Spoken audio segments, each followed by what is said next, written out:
Bishop, connecting people with the Catholic faith. Nyame asomdwe enka me gidi se nyame din mu nti no wo ho eye me makwaba e de ba the village preacher platform yi eso sa platform yi na ya sinkonwa na ya kasa e de fa kala gidi ho ene neme bia ekoso e wo ye wiase mu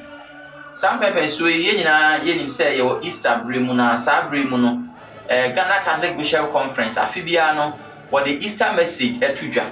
na sa message na wo de etudwa no e asem bia wo de ma diri kan kada ka gidi for Christopher ene nimpa nyina wo asase so sa afi so wo de won asem atudwa na asem no wo tintim no e wo brofo kasem intima sim konwa me pese me ne won so eche e wo twi kasem ama won so wo hu asem a yen sofo ampanyimfo anasofo ponfo no e pese yen sa e kan na yen so ye tibi na ye de hye hu kran na ye de boy embra me kai wo se unsubscribe to your channel na bomodin ase obehwe ase ho na wa subscribe uwi na wa share na wa like ama se bia etumu a na won so won sa aka bi me san so akai obi mu se sabria ye homi no yentimi hye mu e wa so dem mu ne se nti no ya gye atomu se ya wada bia no ye beye the social teachings of the church na ebenada nso ya the catechism of the church. Enti sa emre mu no sa wo question bia obetumi dia to your comment box no ase na yehu a ye befa na ya ye nhwemu ye mpensempense mu na ye de abrew na ene da yidie me ba be kan Ghana Catholic Bishop Conference one Easter message a wode ma wi ase nyina efiti ase no wodi kan chia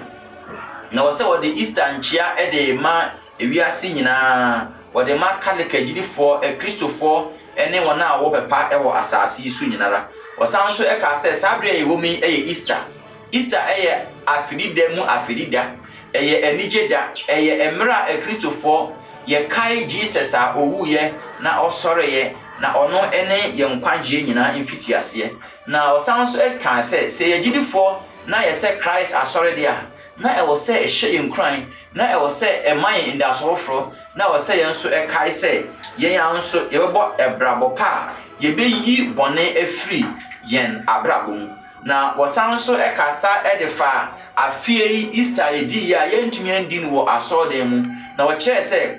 yenya ye ni musu ato wiase oye na abawiase COVID-19 na agi wiase aboso na bishop fo no e ma yete ase samre no se asemboni se eto wiase a na Christopher pimpo no na yengidie yebise ni se ho nsempi na wana wo wiase nso ebisa wo ho nsem bebre nsem obisa bi ne se Yakopon o tumisa is God that powerful Yakopon yes Yakopon o mie nyina ohu ade nyina wo tinsem nyina yensuma nsempo onim tumi nyina e wo ne de a na adenti a wa ma kwan ema bone aba adenti a wa ma kwan ema ne mma ekọ ahohiahia emu na Ghana Catholic Bishop Conference e de won ano eto Pope Francis afutu a ode ema ayen wo abra ode ni nhira ye frɛ no Ulbi et Obi senhira yi eye nhira Pope ede ma idikan Rome na wiase nyina senhira yi no mekire Ulbi et Ulbi no onfa makwa ode ma ewo akwan kakra bi so idikan Easter breso ode ma bronya breso ode ma na ye yi Pope foforo nso a ode senhira no ema nenam sa oyenda ato wiase no so ntin Pope Francis e de senhira no e de mayen e wo March ne da etoso aduonu ngotwe wo afimu ano enti wo afimu no Pope Francis e de sa nhira yi e de ma wiase nyina na ne kasa yi mu no e na oka se sa mrei no Nyankopon de ade bia ebesi no otumi eye e ma eyeye e de ma no na Ghana Catholic Bishop Conference e de won ano etumu se asem a Pope e de ma yen no nyame de na fam bibia ni ho a ontumi enye na osan so e kan se enam se nyame etumi ye bibia e de hye ne ho animunyam no nti no eni kwan se sa COVID-19 ya abai eje yengidie e de free ensem wo kwan biara so na emum e wo se etwe yen mum e de eben nyame sa COVID-19 oyende ya ato yen no wosan so e kan se ye woni ma bebre esua efiri mu enam se aboa yen ɛma yɛtumi ehu yɛn ho yie na aboa yɛn nso ɛma nneɛma bi a na daadaa yɛn yɛ no sɛɛsi mpo no yɛtumi ɛyɛ na wɔsan so ɛkae sɛ saa COVID-19 yi aka nimpa abɔ na ama yɛhu sɛ ewiase nyinaa mpo no yɛn ayɛdea na sɛ Jesus adi owuo so nkunyim di a na yɛn nso yɛbɛtumi adi ɔhaw ne amanneɛ bi a ɛbɛba yɛn abrabɔ so nkunyim ɔkɔ so a ɛkan ɛde fa sɛ saa COVID-19 yi ɛyɛ mmerɛ a ɛwɔ sɛ ɛma yɛboaboa yɛn ho yɛnya ɔdɔ ɛde ma yɛn ho ɛnyɛ mmerɛ a ɛwɔ sɛ obi pɛ sika ɛde gu ne bɔtɔm na mmom ɛyɛ mmerɛ a ɛwɔ sɛ yɛnya tema ɛne ayɛmiyie ɛde ɛmɛ ahiafoɔ ɔkɔ so a nso ɛkan sɛ saa mmerɛ no ɛna minhyia a president ɛne asɔfo mpanyimfoɔ ɛne nimdifoɔ ahyia nti no ɛwɔ sɛ yɛn nyinaa yɛboa ma yɛtumi etu yare yi ase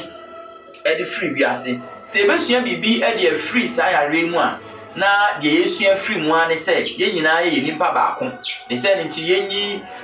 nyiyimu ɛne paapamu ɛmfa ɛmfiri yɛn abrabɔ mu Ghana Catholic Bishop Conference ɛsan nso ɛde wɔn ano ɛto Cardinal Peter Turkson asɛm a ɔka yɛ ne sɛ saa bere yi ɛyɛ mmerɛ a ɛwɔ sɛ ɛma nkabom ɛde ɛba na ɛboa yɛn ɛwɔ yɛ daadaa abrabɔ mu wɔde wɔn kasa ɛbɛwie no wɔhyɛ yɛn nyinaa yɛn kuran na wɔka sɛ ɛma yɛn nsuro ɛnam sɛ Christ adi owuo so nkunyim na sɛ wɔdi owuo so nkunyim di a na yɛn nso yɛyɛ nkunyimdifoɔ ɛma yɛn nsuro na wei nso a aba no ɛno nso ɛbɛtwam na Christ a wawu no wɔdi owuo so nkunyim saa nsɛm yi nyinaa no nipa ne nsa yɛhyɛ aseɛ ɛyɛ Most Reverend Philip Name ɔno yɛ Metropolitan Archbishop of Temele ɛna ɔsan nso yɛ the president of the Ghana Catholic Bishop Conference adɔfo bere a yɛwɔ mu ɛyɛ Easter bere ɛyɛ mmerɛ bi a yɛkeka yɛn ho na yɛka sɛ Christ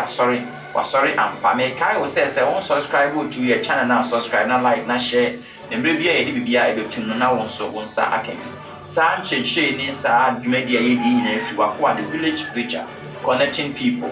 with the Catholic faith. Nyame hyira. Bye bye.